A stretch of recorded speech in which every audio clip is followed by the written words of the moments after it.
Palestinians have been moved and moved again in the hundreds of thousands since the creation of the State of Israel.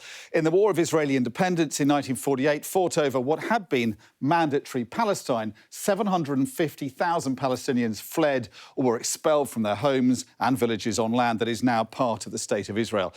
And in turn, hundreds of thousands of Jews were expelled from Arab countries across the region. Palestinians call it the Nakba, or catastrophe. Between half and three-quarters of them are thought to have been displaced. Some were chased out by Zionist militias, some were massacred, hundreds of villages were destroyed. In a huge exodus, they fled and were scattered across the Middle East. Today, there are more than 2 million Palestinian refugees registered with the UN in Jordan, 500,000 in both Syria and Lebanon. Well, it's estimated millions more live around the world, including thousands in countries like Egypt and Saudi Arabia. The UN says almost 6 million Palestinians are currently registered as refugees. Of Gaza's population of 2.4 million, 1.6 million are classified as refugees.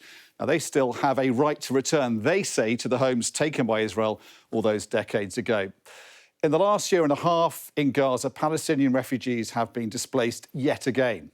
This is a satellite image of a destroyed area of northern Gaza at the start of the year. Following the ceasefire, tents have begun appearing among the rubble as Gazans attempt to return to their homes.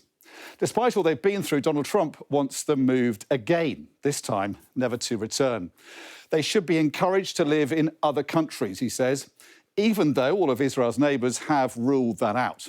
Palestinians say Trump is promoting ethnic cleansing and has been hoodwinked by the Israeli far right and its American allies, some of whom say Gaza is prime coastal real estate that should be developed into the Riviera of the Middle East.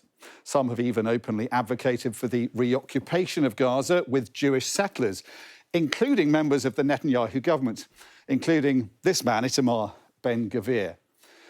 Now, some see this as a crafty negotiating tactic by Donald Trump designed to help Israeli Prime Minister Benjamin Netanyahu keep his precarious right-wing governing coalition together during the tricky Gaza ceasefire process. But if he is serious about his plan, he faces staunch opposition from 2.5 million Gazans, America's allies in Europe and all of Israel's neighbours. That would, it seem, spell its certain failure.